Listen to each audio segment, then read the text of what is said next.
الكريم صلى الله عليه وعلى آله وصحبه أجمعين. السلام عليكم ورحمة الله وبركاته. وعليكم السلام ورحمة الله وبركاته. فالإفهم تكمسام فتميز مجال يكون يفضل أمان يدوزي شخص الموضي يوم نمغانا وانجي الشيخ عمر أسولي بروغرام الإسلام تلم تشري شابي لهم وزيب شوال تجيزان تسيغاز النقو تنميوغو وسيطتي وكبيران ويوانا فوق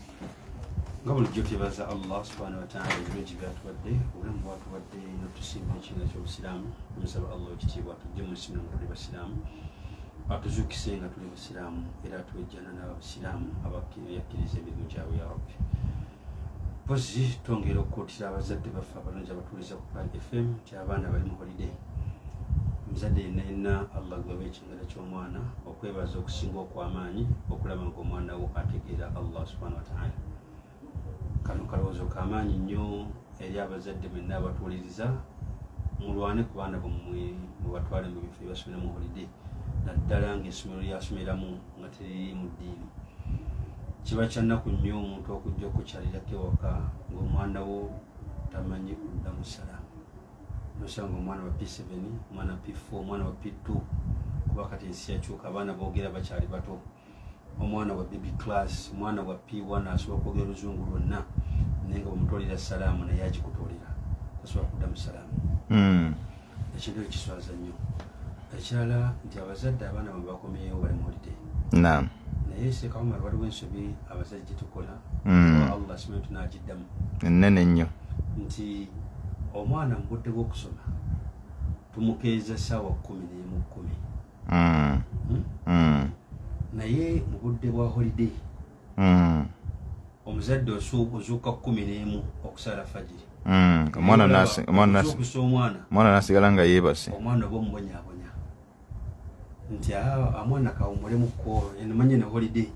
Naye wali omuzuukuzi agenda okusoma n'osanga n'abazadde abamu ng'omwana agenda ku ssomero atasadde. Gamba ate ng'okakasa ne ku ssomero gy'agenda. Nduulira ne kano bw'aba asoma oluzungu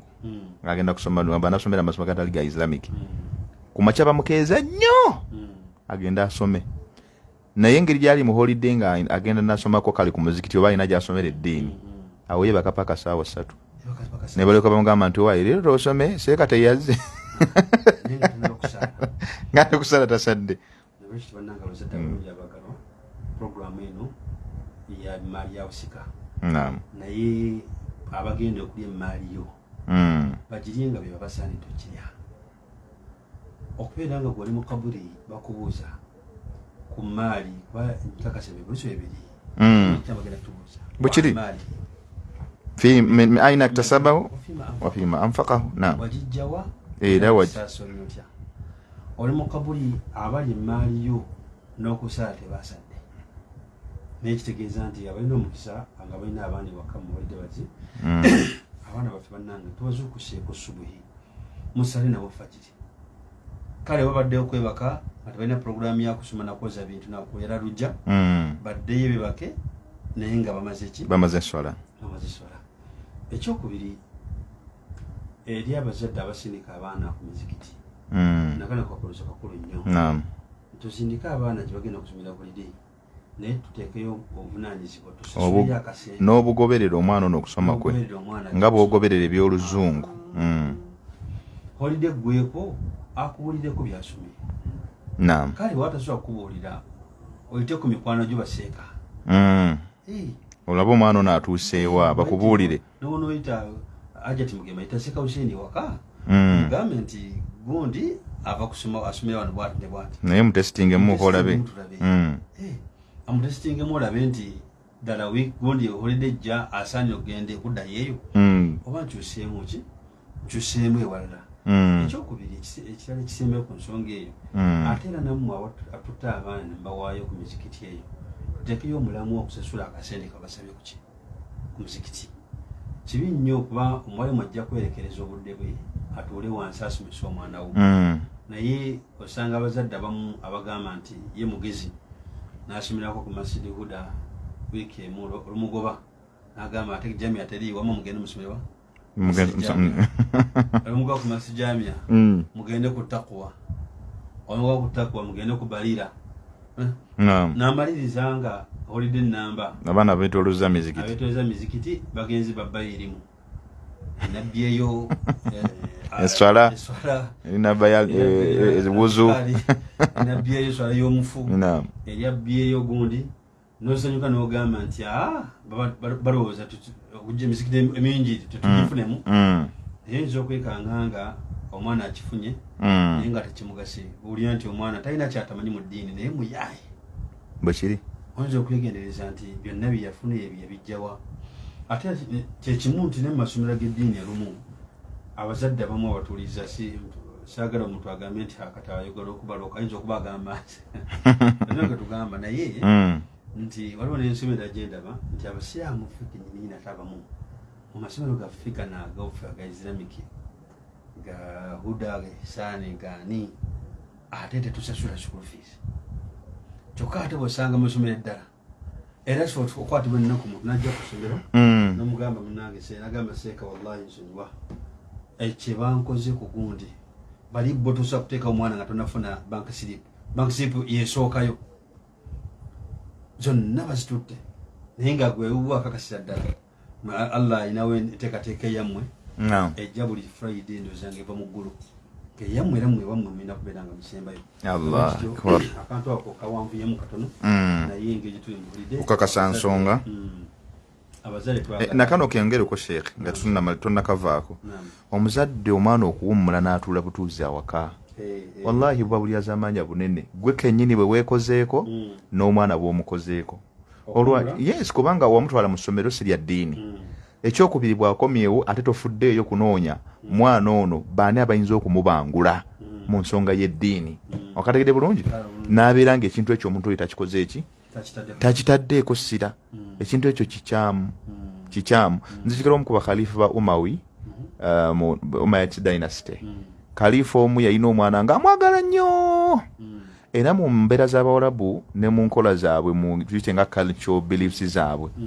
nti omwana alina okulirako mu kyalo mu Bawarabu era khalifa oyo omwana oyo kuba yali mukulembeze tugali nti ya president w'ekiseera ekyo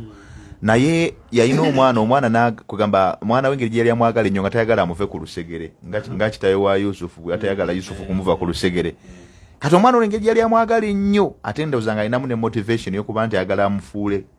waliyul ahadi baada hinin kati nga waliyul ahadi ye muntu alindirira Namulondo oluvannyuma lw'ono okuvaako kati ndowooza nga alaba bw'anaamuta okugenda ewala ayinza okutta ekirooto kye kyeyakola yaleeta buli mukugu ye kubanga ekyatwasanga abaana mu kyalo kuyiga lulimi lutuufu Oluwarabu n'ebisoko byalwo nga mu kibuga eno engeri trading center omwana ayiga luyaaye empaaye so simanya ate bingi biraffe bibiri wano so 2 so 5 namwasa simanyi olubya kati ebyo mpe ekido kati ngebyo Abawarabu babyewalanga nnyo omwana asooka agenda afune eddala olulimi olutuufu eyo nonkola nnungi naye bwe yakola n'agenda anoonya buli mukugu yenna w'olulimi n'amuleeta awaka mu lubiri ng'alina kusomesa mutabani we oyo omwana yosomera awo mu lubiri nga taata tayagala mwana muve ku lusegere that is during the Umayyad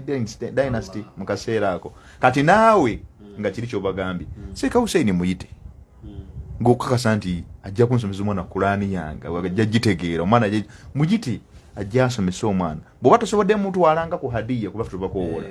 tomutudde mutwala ku hadiya tulina programu ya holiday abaana bati masomero agatali ga ddiini kati saawa zino abaana gye bali basoma era tubagaba abazadde nti baleeta abaana bakola ekyo akasente kati nnyo si kanene leeta omwana buli weeks zino ne bwe ziba 3 omwana ng'asoma buli lunaku agenda okumaliza nga alina kyayongeddeko kati abaana betwasomesa last holiday eya December olwali tulina bye tulinayo kati bali basoma primary basoma nursery primary 1 2 3 kati olwali bali mu Rabia primary 4 basoma primary 4 abamu kuba abaana ddala bali active kuba eri syllabus twaje kuba ntugimala eya lower primary kati saawa tuli ku upper primary 4 omwana byasoma weeks zino 3 zigenda okugenda nga tupozinga bwakomawo nga tutandika weyakoma nga tuwongerako kati omwana mu myaka 2 primary abagimaliriza wadde asomye holiday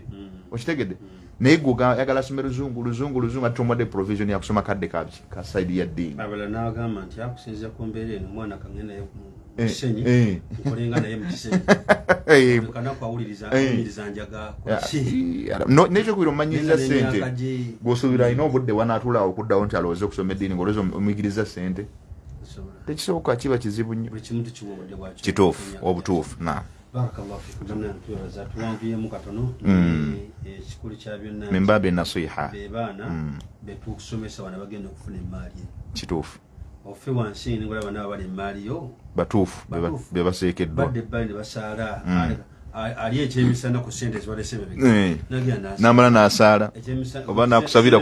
nakusabira ku dduwa nagamba mukadde wange yakola emaali eno allah amusaasire allah amwemu bulungi nze kubanga nabisanga ng'abinkoleredde naye nsaba allah okitiibwa omusiime mukadde n'okukwata bw'anajja nga tusonda omukeeka masijidi emaali eno tajja gigaanira ajja kutoola bw'anasanga tuzimba omuzikiti yajja ogula emitayimbwa maxpand yajja ozigula okategedde bulungi kubanga wamusaamu omutima alime kubeera nga bano abeerawo n'agani taata naye banne bakola alitiddawo alyoka n'afa mangu waliyadu billah allah abitutaasi amina ya rabbi alhamdulillah shekh twongera okugizika abantu nti maka madina programs kyagenda mashallah mubina nakawaayo ketwateekawo ak'enjawulo kyayagala okugenda emakka oyinza okujja n'ekikalu boyina nyumba nga gyagala okutunda ojjemu eza hijja kyentugiraba nogenda nyumba ewe okay amakulu musobola okumuyambako property ye n'agijjamu sente tageti yaffe yajjanga kugonza nnyo kugondeza abantu kola mpaji eno genda ku nyumba ya Allah subhanahu kugamba ne bwobanga olina ttaka oyinza okuba olina property ng'evaamu sente esobola kukola hijja lema kubeerawo okukaaba ng'oludde olina kyosobola okugjamu esente ate nosobola okukola empaji eno si kya haramu barakallahu fikum mashallah ng'olaba ddala zivaamu sente jangu mu ofiisi wagee banayinza nina bye nnina naye njagala ebiranga butter trade eyo nze butter trade yagenda ku nyumba ya Allah subhanahu wa ta'ala netulaba ekijjamu mashallah nobiragenda ku nyumba ya Allah subhanahu wa ta'ala ba'umara bmeyi inshallah tusubira bajja kutala naam inshallah na hijja program zigenda maaso ngabira muzo kujja bajja kupanga basimbula mashallah ngenda ku nyumba ya Allah subhanahu wa ta'ala nakulwa leo tubeera program yaffe program yaffe Muslimu tuba mu mali ABSA Sheikh gena kupata alhamdulillah salatu wassalamu ala rasulillahi sallallahu alaihi wasallam seka batugenda okutandikira tugenda kweyongera tukyagenda maaso kuba ku mulundi guli tuli ku kye bayita inheritance regimes before Islam تاريخ أو نبذة تاريخية عن التوارث قبل ماذا؟ قبل الإسلام ebimu ku byafaayo ebyaliwo olubereberye ebikwatagana ku busika ng'obusiraamu tebunnakola ki tebunaba kujja naye nga n'obusiraamu bwe twogerako twabo bategeeza twogera ku lusiraamu mubaka Muhammad sallallahu bw'omulembe gwe naye ng'obusiraamu kubeera ddala ko nabbi Adamu alayhi salaam bwali oludde kukola ki weebuli naye amateeka ge gajja gakola ki ga advancinga nga gakyuka tigana ag'omulembe guno Allah na agoguddako n'agakyusaamu ne gajja agafaanagamu agagano n'agakyusaamu akalikonda kati ffe tulina eswala 5 abo Musa balina eswala zaali 2 si bwe kiri kati ffe baatwongerako ate n'ebiseera ne bikyuka mbeera efaanako bwetu so n'olwekyo tugamba nti awo tujja okutana tukyayongera okugenda mu maaso okwongera okugaziya era nga ne ku mulundi ogwasembayo twasembayo nga tulabye regimu yasooka twatandikira ku regimu yani ya Firauna alayhi laana gwe twatandikira ntukakasa nti awo nkaseera ako obusika bwo bwali nga bumaze okuba nga buli dedicated ku saidi eya gavumenti eyali efuga mu kaseera ako eya Firauna n'abantu bonna betwandisenga ba subjects be abantu be yali afuga baali bonna bakolera ye ebyo natubitunulira netunulira ku Bayonaani netulaba nga nabo enkola yemu baali baadaptinga nkola yani ya Firauna alayhi laana nga nabo batambulira mu mbeera eyo netuvaawo netujja tutunulira ku basajja Abayahudi era bwe twali tukyatangaza Abayahudi nno be baani twabanyonyola Abayahudi be bagoberezi ba Nabiyullahi Musa alayhi salam Abayahudi Yahudiya hadha yani yuqal innahu dinun samawi لكن يتوجه النصرانية أنت زيد الدين باليهودية النصرانية قال الله واتقانت ما كان إبراهيم يهودية ولا نصرانية ولكن كان حنيفا مسلم وبابا نوجهوا أجمنت وكتوه ببنجي ببيري abanaswara nga bagamba Ibrahim yali munaswara ate nga n'abayahudi bagamba Ibrahim yali muki muyahudi maana dhalika anti innahu kana yata'abbadu fi dini Musa alayhi salam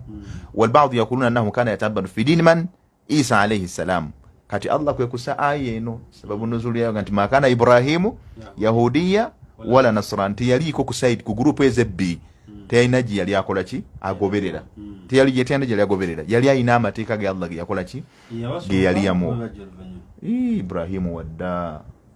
bano ba recent Musa Isa nawo biraba anti kyekyo katati fe tudda reflecting mwaba tugamba nti Isa oba naamini gundi Ibrahim yali agoberera Musa oba yali agoberera Isa abaffe ku bonnani yasooka monne gonzo kungamba nti yasooka ate yagoberera asembayo tokiraba mustahil kinga bagamba tata afana omwana we olide tata afana omwana onazo oluvanyuma yalina okufaanana abakola ki tata wa muzadde nga nawe olwadde obugamba nti we are just following the history of the past kitegeeza you're just reflecting back from what happened ne mustambata ma yambagi lakum an tattabi'unaha ne mujjamu bye musobola okukola ki okugoberera. That's why an Englishman says that history repeats its what implying that you just reflect on what happened before osooka kutunulira ku kiki ekyakola ki ekyayita then now noli kujjamu byokola that is it. Kati gwe tosobola tugamba nti Ibrahim alayhi salam yali agoberera Musa ate nga Ibrahim yasooka Musa oba agoberera Isa ate nga Ibrahim yasooka bonna nedda. Era kyekimu olunafuula nga tulinza okugamba fe abasiraamu nti Ibrahim yali agoberera ani Muhammad sallallahu alaihi wasallam nga ate olwaliro byonna bye tukola innaha sunanu min sunani Ibrahim alayhi salam unzur ila dhabh tunulira okusala okwa Eid al-Adha okubeerawo kwava kwani Ibrahim alayhi salam okutala kwa omukyala mulembe gwani Ibrahim alayhi salam si yatalaka muwala wa mutabani we mukyala wa mutabani we Ismail alayhi salam okukola hijja Allah subhanahu wa ta'ala yatumani Ibrahim alayhi salam muadhdhin fi an-nas bil hajj atuka rijalan min kulli wa ala kulli dhambirin yatina min kulli fajjin amik hawlid izuna Ibrahim alayhi salam okuzimba Kaaba qabla Muhammad man sallallahu alaihi wasallam ya Ibrahim alayhi salam hawlid binji hawlid kati fetu reflecting eri kullama tuwafiqu shar'ana nattabi'uha shar'u man qablana shar'u lana idha wafaqat ايش shar'ina wa shar'u man qablana laysa shar'u lana idha khalafa shar'ina hawlid kati amateka ibo tutugamba nti kati tunza gamba nti fe afwan ebintu amateeka g'abakulembera tugatwala nti mateeka agaffe era ne tugakolerako singa bagakwataganye n'agaffe Allah gatulaliseeko ate amateeka g'abakulembera gaba tuba tugawukanako singa bagawukana n'agaffe. Kati for olwaleero example kamba weeyendala lyetteeka lya nabbi Adam alayhi salam ku mulembe gwe mu kiseera kye nti olwokuba abantu baali batono abaana bwe yazaalanga ababiri emigogo gye ebiri nga abaana baswikinga omuwala ku peyi eno nga aswikinga n'agenda afuna omulenzi w'oku peyi eno bwekyo ne ku sayidi eno nti omuwala abadde sayidi eno agenda kati simanyi aba Buganda bamuyita ani kuba yazaala emigogo egisoma omwana abamu tugamba abamu batugamba yakuluna 40 bagandi yazaala emigogo 48 abamu bagamba basukkawo muarikuna kama yakuluna kati baba yazaala babiri muwala na mulenzi aba Buganda bajja tuyambaka watubulire ntu yabeera ndi salongo sabaki ekyo bajja kachegeza nti gwa ali gamba impressed nyo bamegeredde olw'abaana ababiri Allah bakuwadde nolabanga kitalo nnyo soko reflecting ekemabega olabe bani abasooka okategede bulungi ako bazalanga batya kipya nnyo nti kisoserwa leero nedda. So almuhim tuvuddeyo mbadde ntangaza ngeri yakulamba nti amateeka getugoberera fe mateeka gamba ku Muhammad sallallahu alaihi wasallam Allah geyatuwa naye ngera bulaba nti inheritance tumusoma sawa zino era tuzeeyo mabega tusoke tulabe bali abe mabega beisanga batya what do we differ from them biki bye twawukanamu nabo kiki ekyenjawulo kyetulinapo kyebatakola kyebataalina otegede bulungi osobola okulaba nti enkyukakyuka y'amateeka okusinza ku mulembe nga Allah bw'aba yagadde ogakyusakyusa tuteekeddwa okugagoberera naddala fe abaliwo mu kaseera ako. Naam, so mu bufunze bannaffe betwoyogerako abasajja abayahudi bebo betubagamba abagoberezi ba nabiyullahi Musa alayhi salam. Era abasajja abo bamanyikiddwa nti kitabo Allah kiyewa Musa era kige mateeka ge baali bagoberera kimanyikidda nga Tawraati twakyogerako ku mulundi guli ye Tawraati bo bagita Torah kye kitabo Allah kiyakola kiyewa Musa alayhi salam ng'emwe muli amateeka ge balina okukola okubanga bagoberera ekitabo ekyo bazze bakizze kikyuka ffe tulina obujulizi obukakasa nti Allah tukakasa mu Quran nti ekitabo ekyo bakiharafa bakikyusa ne bakyadingamu ne bakikendeezaamu naqasu minha wazadu fi bakikendeezaamu amateeka ge baali gabatayagala ge balaba nti banjingiriza ne bateekamu agaba fiiting ge balaba nti gegakola ki bo ge balaba nti gegajja okubanguyiza naye nga siga Allah bateekamu agaawe. So ekyo mu kitabo ekyo kyajja kifuna gundi katuwolo kibayita kyava mu linnya lya Tora ne kijja mu kibayita al-halaka. Al-halaka oluvannyuma lw'okukikyusa ne bakyusa ne bakiva halaka. Era olwaleero abasajja abo abaju aba betuyita abayahudi balina ekitabo kyabwe kibagoberera kiina 5 chapters mu Luganda tuziyite ki sura ebeeremu yokka naye tuziyite juzu juzu kiina juzu 5 zokka nga mwe muli ejuzu kibayita Genesis eno kyekitegeezanga kyebayita lubereberye mu Luganda abalina zi Bible ezo. Then tubana ekitabo kyebayita Exodus kyebayita okuva mu Bible ekitabo ekiri ne balina ekitabo kyebayita Leviticus kyebayita abaleevi bebayita abaleevi ne kyebayita Numbers ekyo bakiyita kubala kusaidi eri. Then ne bana ekitabo kyebayita Deuteronomy ekyo bakiyita ekyamateeka by'ebitabo 5 balengenda kuuza bakuyitanga nga tonnaba kujjena by'ebitabo 5 owulidde bo bye bagoberera mu Bible ebino bina biri mu Bible bo mu Bible bye bakola ki abaju wakatagide bulungi era kati ekitabo ekyo kati ebitabo ebyo bobikuŋŋaanya awamu kitabo kye bakyusa bova ku kitabo kye bayitanga Tawrat ne bajja ku kitabo kye bayita halaka owulidde kati ne basaawo ne kino zino gundi zino nga kinamu zino gundi 5 kati olwali balina ekitabo kye bayita kyakyuka ne kigenda kye bayita at-Talmud olwali kye bagoberera Talmud olwaleero bava ne kubiri ne bagamba nti Talmud ewaabwe gwe bagoberera yakuŋŋaaniddwamu bye bayise ebigambo by'abamanyi kati ebitabo ng'ekitabo laba ekitabo abamanyi kye bawandiise ne bawa endowooza zaabwe mathalan al-fiqhu ala madhahib al-arba kale nagamba nti kino kitabo kinsigazza kirimu reasonings ez'enjawulo ez'abaki ez'abamanyi nga gwe zoogoberera ku masala gonna ku nkola zonna mu mbeera gy'ayagadde kati bannaffe bwe batyo bwe bakola ki ku ssaawa zino bwe bali. Era bagamba nti abasajja bano abaju mu communities zaabwe owulidde agambye nti have their distinct inheritance methods that they attributed to the revelation of Torah. Awo tugenze saidi eri ekitabo kino tetujja bisoma olwabulumuka kati ekitabo kino omusajja ono associate professor musajja mulamba kiyitibwa Islamic Inheritance Law oba Islamic Laws of Inheritance Introduction and Theories. Kino ekitabo kye tusomamu tujja kyawandiikibwa omusajja ayitibwa Abu Aisha Busari Jamiu Muhammadi ono musajja mu Nigeria ye yawandiika research ye ekwatagana ku inheritance naye nga bye twogerako byennyini bikwatagana n'ebyo tubadde tujja tukola ki twogerako ontegedde bulungi. Kati abasajja bano mu society za mu community zaabwe ze bawa kubanga la shaka fi dhalika nti bawangalira nnyo mu bitundu by'e Syria ontegedde bulungi baatandikawo enkola zino ez'okubeera nga batandisewo enkola zaabwe ez'obusika naye ng'enkola zino oluvannyuma lwezikola they attributed them to the revelation of Torah bazaadimitinga nga bazigatta ku kitabo kiri kyebakyusa kyebayawukanyawukanya edda kyebakendeza ne bongeramu ontegedde bulungi ekyawubwa Musa alayhi salam. Agambye though the methods that they are believed to be alterated and corrupted methods ze baakozesa ebintu bino okubeera nga basikutanizinga okukola ebintu byabwe bino tebirina nnyo bulambulukufu bukwatagana n'amateeka ga Allah subhanahu wa ta'ala ontegedde bulungi wabula baatula birowoozo nti kati golowooza otya kino tukikole tutya ne bakiwandika ne bakikola ki ne bakiteekawo. Today the Jewish law is based on Talmud akawulidde akatabako amateeka gaabwe ne bagaba gabusika ne twogerako olwaleero balina akatabo kakwe bayita Tilmudi, the acclaimed collection of scholars. Okitegere bulungi?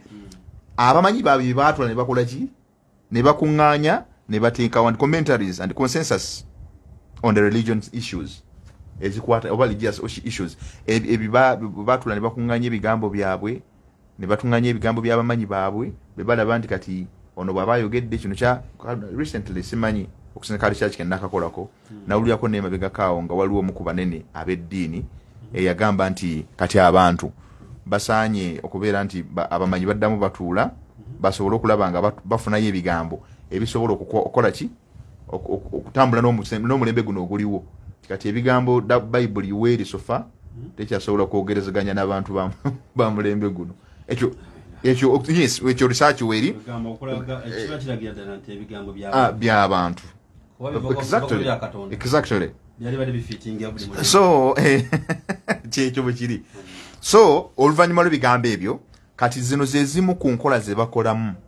nga twongereza ku ziri ze bakola ki ze twatunuulira ku mulundi guli ezimu ze bagoberera twagamba nti oba mu kyukyo nti if a man dies omuntu bw'afa kusinziira ku professor kyatunyonnyola mu kitabo okolende and has no son omuntu bw'afa naye nga talina muki talina mwana mulenzi saana abeera mwana mulenzi si bwe kiri then they shall cause his inheritance to pass unto his daughters omwana kino bye twayogedde ku mulundi guli bwe twatutandika topic eno okuanalyzinga ku regimes ezaaliwo twatunuulira nga abasajja abayahudi kadiman biseera ebyedda okuva edda nedda tebatunuuliranga mwana muwala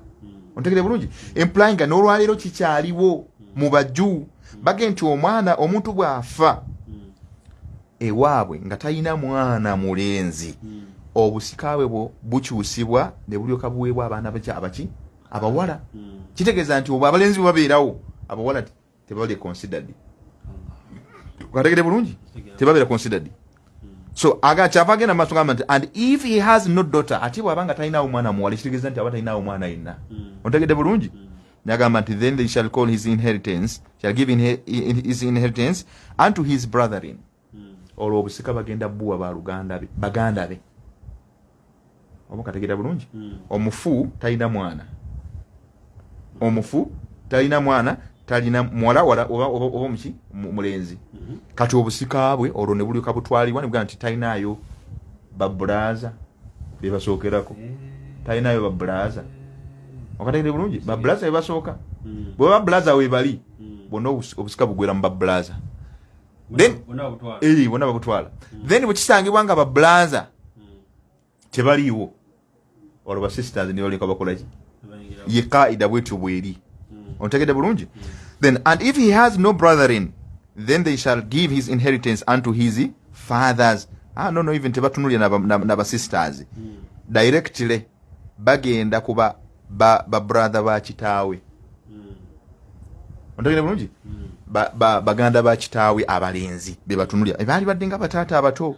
era awo obusika bwe bakola ki bwe babuwa ne batwala ebyobugagga ebyo and if he has no if his father has no brethren taata we waba talina baaluganda then they shall give his inheritance unto his kinsman that is next to him of his family taata talina baaluganda naye ne wajja wasangibwa nga mu family ontegedde bulungi waliyo omu ku ba family kinsman gweta next of kin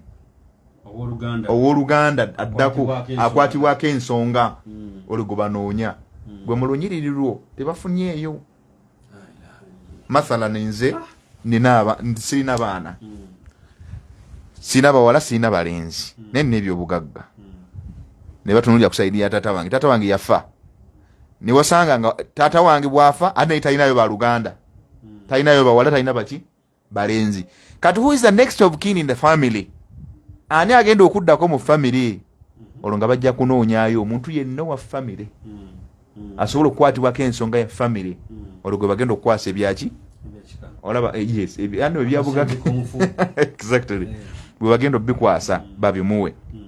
olwo obusika ye chain bwetu bwekola ki bwetambula bino nno tetubireeta kuba nti byonna bikyatambula ebisinga obungi bwe yali wa mazaara era tebinnaba kukyuka tugambe tuli mu baju tebinnakyuka bino nga bwobiraba tubisoma byonna bwebikola ki bwe bitambula. Then kati bano abasajja oluvannyuma lw'ensonga eyo kubanga mbadde nga nti bino ebintu tetubisoma lwakuba nti kinyumo kubanga societies ez'obusiraamu ojja kusanga nga bingi bye bakyakoppa onkategede bulungi bino byonna tubireeta tubyogera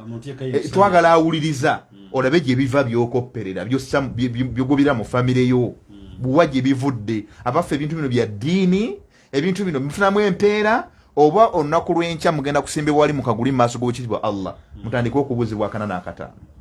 okategera bulungi. Yes, kati wano twagala twekenneenye nnyo bino byonna obiwulidde gye biva kati gwe sooka weebuuze ffe tukola tutya buli lwe tusoma kitwa tusomye kakuwa example okumanya nti gamba nti bikyakolebwako evidence yino gwagamba nti byetaaga okukola genda onoonye ekitabo oba yenna awuliriza bikula ekitabo ekiyitibwa numbers kye bayita kubala twakyogeddeko musaidi eri mu mateeka g'eri bakiyita kubala ekitabo ekyo kinoonye obikule chapter ya 27 yesuula olunyiriri olw'omunaana paka n'olunyiriri lw'ekkumi bino byensomye bino no ne baba tebabikudde ekikulu nze nkuwadde evidence kubanga radio pale ewulirizibwa buli omu omusiraamu n'atakola ki n'atali nze nkuwadde evidence gwe yagala okakasa nti bino bituufu genda obinoonyereza olabe nti etteeka lyengoberera ddala tuufu lyaffe lya busiraamu oba lina gye likola ki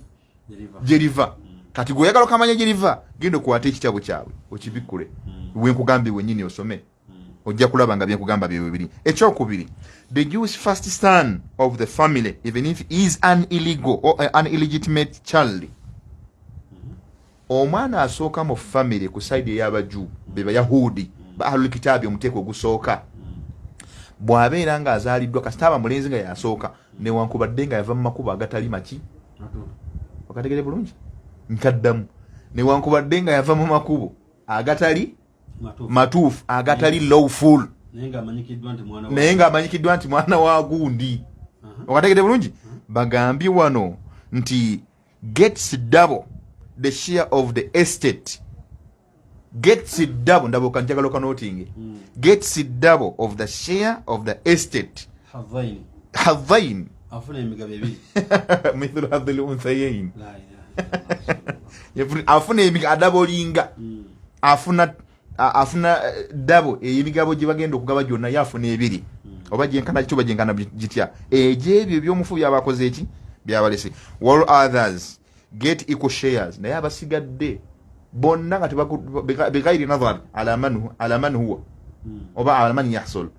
nga tebatunulidde ani agenda okufuna bo interest yaabwe erimuona akola ki asooka abasigadde mufuna bye bimu okadde bulungi muwala oba mulenzi naye tebatabiikiriza mulenzi na muwala mu kusika kyeki kyaliwo tukitunulidde nti wano tukiraba otegere bulungi bwe babeera bawala nga bagenda okufuna emigabo era bafuna gyegimu bwe babeera balenzi nga bagenda kufuna emigabo asooka abadabolinga kati teka likola ku balenzi naye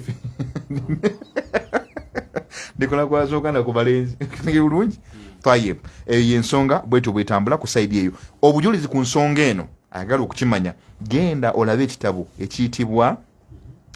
mu kitabo juzu mu kitabo ky'amateeka gali eri bakiyita Deuteronome. Ekitabo kino kye twayise Deuteronome twakiyise ekyamateeka kyebayita ekyamateeka ku saidi eri genda okibikula lunyiri wa 21 n'olunyiri opaka ku lunyiri sura ya 21 lunyiri wa 15 line 15 paka 17 wakadde bulungi wechekinge osome kuba bino byonna bya research bwenja nenkuleetera nawe genda okoleki nawe genda onoonye olabe byenkuwulidde oba bituufa biki oba bikyamu. Five, ekyokusatu, the husband takes precedence over other heirs in his wife's estate even if his union to her is prohibited marriage. Kusaidi yabayiye tuliko agambye the husband takes precedence over other heirs. Omwami atwalibwanga wankizo, omwami wankizo nnyo ku byobugagga bya mukyala we over other heirs nga tebatunulire basika balala bonna ontegedde bulungi in his wife's estate mu byobugagga byani bya mukyala we even if his union to her newankubadde nga mu ngeri gibeefunamu okategedde bulungi is a prohibited marriage nga kali kawunduka ku byeki dirisa mwanzenwa mu Bwaisi Junction obulide that is according to Jews ontegedde bulungi kubanga abantu tugwera kuba Yahudi ba ahlul kitab bayina ezikiriza yaabwe n'amateeka gabakkirizamu nga betwala nti gemateeka so embeera bwetyo bweri bo baga nti omukyala wakubadde omufunanga si mateeka matuufu naye ngaeyamuwasa mu juu omwami atekinga responsibility ku byobugagga ebyo era abifuna aziyiza n'abasika abasigadde ku byobugagga bya mukyala we ne batakoma okwo mugaabwe boge batwala nti ge matuufu gye bali the wife is not also a legal heir kati wulira the wife is not not also a legal what we have seen a man as a legal heir but the wife is no longer a legal heir omukyala yita ina kyafuna on her husband's estates no okay exactly so omukyala yita ina mugabo gwonna mu malyani ya mwami we mu Bayahudi tuli ku Bayahudi yes mu Bayahudi limutuufu kuba buli kaseera okadakika baba babeekata obusiramu bugamba kyati nedda tuli ku Bayahudi kuba tugezaako okutunulira embeera eyaliwo olubereberye nga obusiraamu bw'omubaka Muhammad sallallahu alaihi wasallam mu mateeka ge tugobera olunaku olwaleero nga tegenda bakola ki tegenda bakujja ate nga no byetunulako n'olwaleero ebisinga obungi bikyakola ki webate ebigobereddwa ebimu bapiikingamu era ebimu n'ebikomo nibanga bikyagobererwa so agambe she only receives her dowry owuliddeako omukyala ayinza kufuna bufunyi maharege ge mwateesako either nga tewagamuwa noba ng'ofudde nga tagafunye oba ng'olina gajjamu mu maali ye ng'ogenda okumuwasa n'ogatwala n'ogawaayo okyedi anti byonna bibaawo binaawo bimanyi agayinza oganja gamuwa nibakyadi meeting nga wali nti yamusuubiza era ekyo kyeyamu alina okituukiriza nga afudde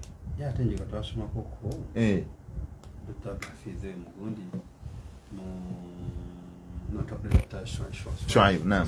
سويد نعم في أصول الفقه نعم إيراق ومشارع قفنا مهاري قافودي هذا عند اليهودية ولا عند المسلمين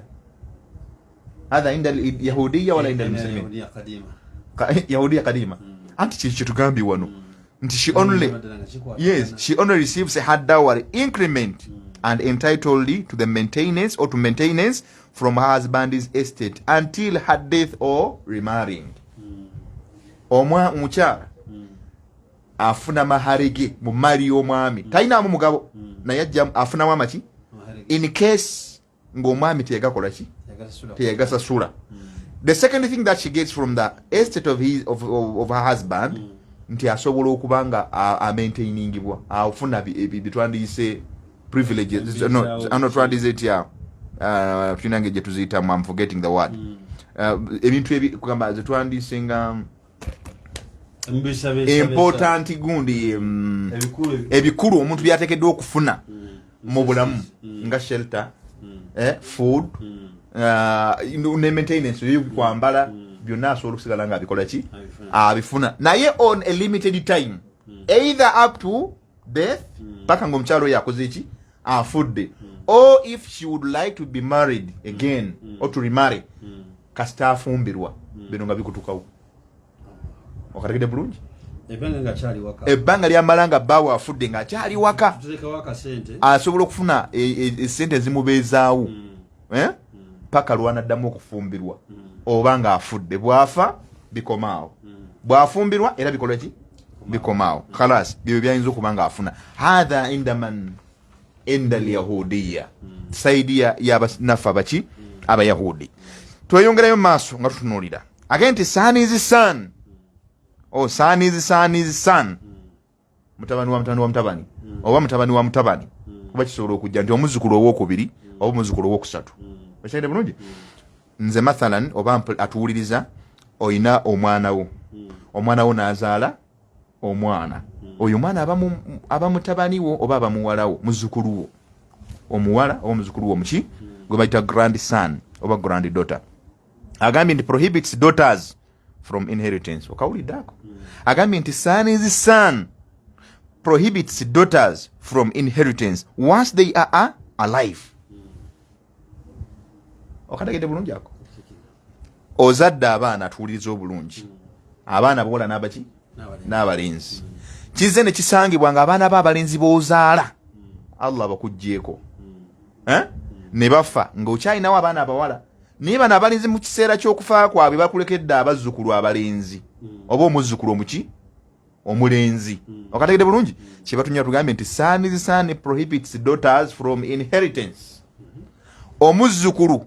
asobola okuziyiza abandi badde basengaabe ku by'obugagga byo ne batafunako wadde ekimu. That is the law according to them. Omuzzukulu ye mwana omulenzi azaalibwa omwana omulenzi.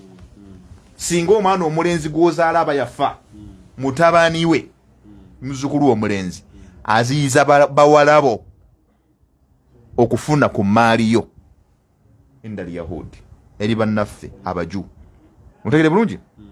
once they are alive singa basangibwa nga we bali. Again they are only provided from their father's estate until maturity. Abaana bana abawala bawalabo singa kisangibwa nga badde bakyali bwe banga bakyali bato balina kufuna mu byabugagga by'ogwo kitaabwe bwe banga bakyali bato paka lwe bakula nga balabirwa paka lwe bakula. Or if not era basobola okubanga bafunamu bana walona akaneewunyisiza wano ne batugamba nti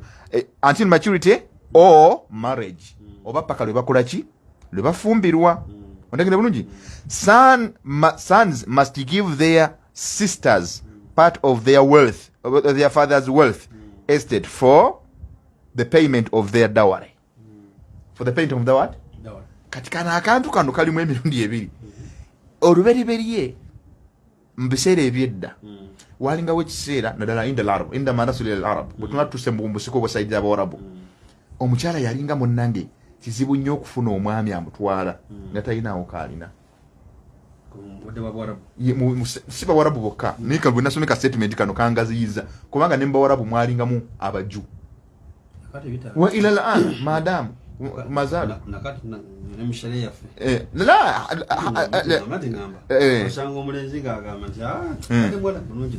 tebyakatandika butandisi tebyakatandika butandisi naye almuhimu kino kituliko kyembadde gamba nti abaju tebali mu gurupu emu ne ku saidi y'abawarabu bo waliwo abamu nga si basiraamu nga bawarabu ninga si basiraamu. Kati omukyala okufumbirwa ng'alina okuba nga alina keyeekoze eki keyeekoleddewo. Kati singa kitangibwa nga omwana omuwala taata we afudde nga badde n'ebyobugagga ate nga balinawo n'abalenzi. Kati omuwala ono bwe yandiyagadde okugenda okufumbirwa nga talinaawo kaalina abalenzi baalinga entitled okubanga balina ke bajjamu mu maali eri ne bakaproviding omwana ono omuwala asobole okufuna ng'omutego ogw'okufunirako omwami anaamukola ki. Okategedde bulungi ng'afunirako akantu ako kanaafunirako omwami anaasobola okuba nga amutwala exactly. Okategedde bulungi kyekintu kyokka kye baakolanga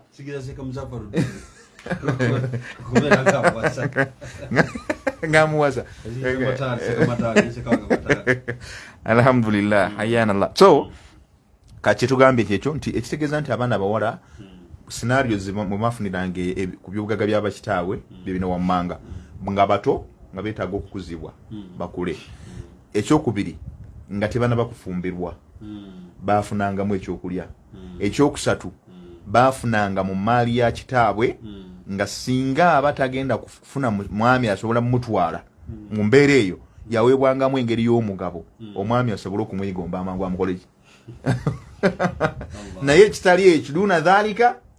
balinga tebalina mugabo mu maali nga bamuyayanira teri kasende kabaweebwa ng'omuwala bamuyayanira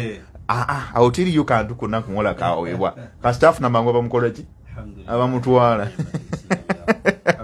kafa byamina nyami. Now ekyokutaano,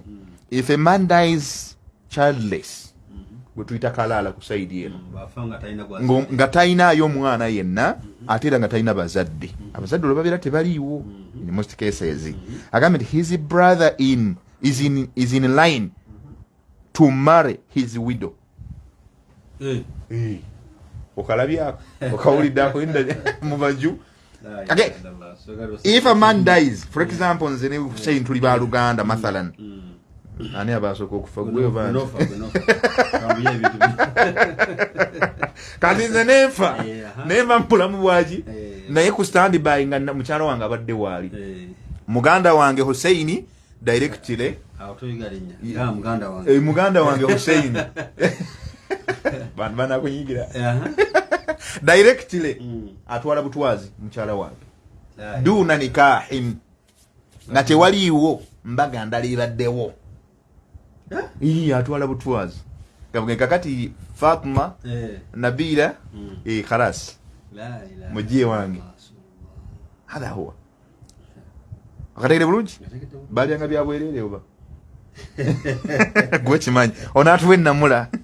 payi kakati kyekyo kibatugambye nti bano bannaffe omuntu we yava olimu ow'Oluganda we yafiirwanga bwe yafiiranga muganda we nga muganda we abaddewo ne mukyala we bakyala be ono directly yabakolanga ki yabezzanga. The first born from his marriage, kawulire kano, the first born from his marriage is presumed as the firstborn of his deceased brother, who can inherit from both childless brother and his real brother. Olide agambye ono bwe yamala mathalan Hussein atutte mukyala wa Umaru Kasule alede bulungi omwana Hussein gwe yasookanga okuzaala mu bufumbo obwo was presumed to be the firstborn of the deceased. Yatwalibwanga omwana wange asooka, nze yafudde era nakati bwe kiri atwalibwanga omwana wange asooka, and he can inherit from both the childless the deceased childless and then the one I am exactly and he's your father. Era omwana oyo abamusika ku side zombi, side eyange nawe gwe nanyi kutwala mukyala wange oba bakyala bange noli nanyi ne kutwala mukyala anti yegwe anti yegwe sebo wachakira bulungi. So bwekyo bwekiri amateeka gano, amateeka getusoma sebo gakyali wanti nkuwadde nze evidence, nkuwadde evidence mu mateeka mugenda okubijja ngenda ononye bunoonya abamu okufuna n'okufiiriza. Why? Walilahi ate no bagagala bananyinigo. Number 6.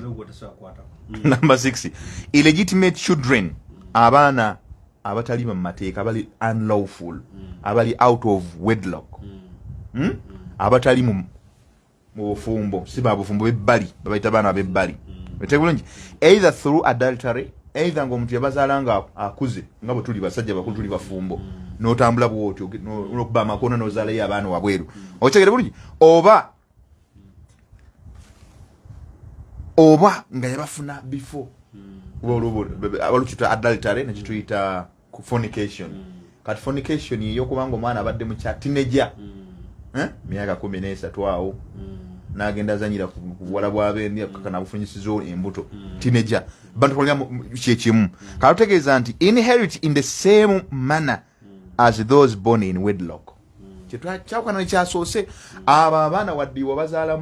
mu mateeka mugundi eyo era nabo bafuna kyekimu babaana bo nga bali abali muki mu wedlock bozadde mu bufumbo obutukuvu.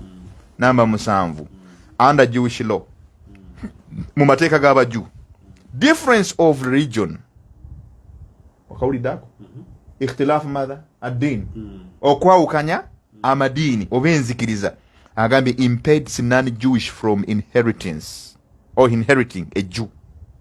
Kiziyiza, kigaana, kigoba oyo yenna atali muju, kubanga obuju sebo ddiini, obuju is a religion. Bagambye nti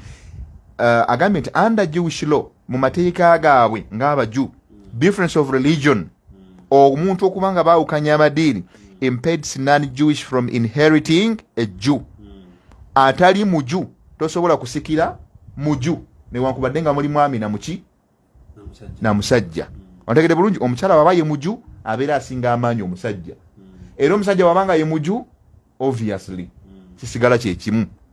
Ontegedde bulungi, agambye but a relative again but kyava gamba nti but a Jew can inherit from a non-Jew. Gwatali muju osobola okusikira, gwatali muju oli omuju asobola okukola ki? Okusikira. Naye ye bwafa gwe tosobola kumusikira. Yes, kubanga you are not a Jew. Toli muju, toli mu ddiini y'Abaju. Ate yakusikira. Hatha huwa. That is it. So yakusikira. Kyavaga nti furthermore agambye nti a Jewish apostate cannot inherit his or her relatives, but the relatives can inherit him or her. Omusajja nga muju kati kino kiri ku baju bennyini naabanga yakeera enkya n'asangibwa nga tali loyo gye bali obanga alimu engeri y'enkwekwe mu ddiini ffe gwe tuyita omunnanfuusi eno bakulaba nti la ilaha ulai wa la ilaha ula okawulidde sebo bagenza okumusanga alimu engeri y'obunnanfuusi obunafiku aleeta obunnanfuusi mu buju oyo automatically aba tasobola kusikira muntu yenna mu baju. Yes, aba tasobola kusikira muju yenna wadde muju. Yes, wadde muju ate ye bwafa oba relative we oba omuju yenna asobola musikira. That is the law according to them. So mumbera wanji tetegawedde y'amateeka gabwe abajumbu tumbufunze tuba tubawumbye mu kaseera kano. Allah tusaasire obusiraamu kati awo tubamaliriza babadde bamulembe gwako mekasi gwako 3 mulembe gwako 3 kati ebyo njagala yenna atuwuliriza adde yatunule mu byonna bye tusomye waliwo byolabye biri applicable somewhere ne maka g'abasiraamu nga bitambula babijjawa bwe tunamaliriza bwe tunagenda maaso kulanga tula regimes eziddako katukyalina bannasrani bagundi ba nasraniya bano tumaze bayita bagundi ba yahudiya kati nayo bannasraniya tengo nkasa betwali maze nabo ka introduction yako tubatandikireko insha Allah. So engeri gye bali nti ate bapya bali mulembe basinga obungi twetaaga tubanalizing bulungi. So inshallah kati abo bannafa bajutu balabye bwe njogera ku baju abasinga obungi bamanyi mbawulira genda bugenzo ononyereze nagambye ebitabo bya 2 nga bwe tubyogedde bibakirizamu ebitabo bijje bikyuka. So byonna bye tunuulidde njagala gwe omusiraamu atuwuliriza kubanga Tawrat tukimanyi kitabo Allah subhanahu wa ta'ala atuwogerako mu Qur'an nga bwe kibo Musa alayhi salam fe tukikiriza nti scriptures ezaalimu byonna bigambo byani bya Allah subhanahu wa ta'ala kalambi min al-wahyi min as-sama bubaka bwava mu ggulu. So saagala okwate ebintu bye tusomye obi attributing obo biteeke mu Tawrat nga bannafe bwe babikola bino twabitunule tugamba nti bino bagunjawo bigunje si Allah byawa Musa alayhi salam. Tulabye levels kyasoka kubeera Tawrat nekijja ku halaka nekiva mu halaka nekijja mu tirimudi kati tirimudi olwali nagamba ebigambo by'abamanyi n'ebintu bya kopye madini ntitundu kyeyazise mu dini guno ebisigadde ebyo ebyo biriwo ffe tetubigoberera walillahi alhamdu.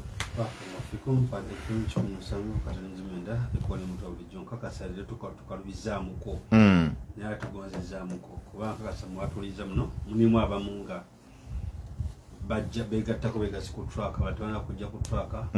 pale film gatali ebuna bwe wonna mashallah nkakasa nawo omusiraamu kaswa nawe ina kyokozeeki kyofunye naam waliwo ne kyogamba ndika kati nze hagitwa hawa ne bugumu omusajja omutabuliki piwa naam nawe omusajja omutabuliki piwa nawe nkakasa otegedde bwe mwawukanya enzikiriza by'obusika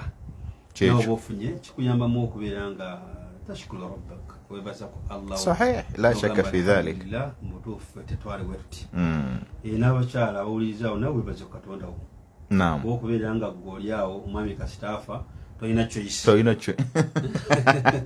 toyina choice ya rabbi ndi dogoli yawo chaka wakagamba okawa bijigenda mangu mu nyumba yawo aba gundi agenda kujja wano ate kano mbadde nkirabidde tewali kusalawo omukyala talina kusalawo kiragiro yes nawe kikuyamba okwebaza Allah naddala kati waliwo ayinza okuba nga atuulize ng'omwami yafadda wayise emyaka 45 naye nga teryamutawanya teryakolaki naye yabanga tteeka era kasotegeera nti gundi afudde oba okaaba okuva mu ddwaliro yafiiridde ng'ate ne wali abakolinzi suubira gundi okujja ewakaawo naye byonna obusiraamu nebeera nga bwabitangiro ddala nebeera nga ate ku mulimu gwaffe tegukola omukyala asigaza ekitiibwa ky'emyafurriya ye Allah amulikirawo omukisa gw'okwesalirawo n'agamba nti era gundi oba gundi nzo ekikkirizibwa omukyala okufumbirwa muganda bwoli la ba'sa fi dhalika idha ikhtarat dhalika bwabanga yekinyini yakyesaliddewo nebbanga ng'amaze kutula na idda sincha naye bali oluva eri mu kuziika ogenderawo mu nnyumba yeeri ffe nawaffe tulina idda era omukyala atula ebbanga lya myezi 4 n'ennaku 10 baada mauti ahad ate gyemyezi gyennyini omwana mwatonderwa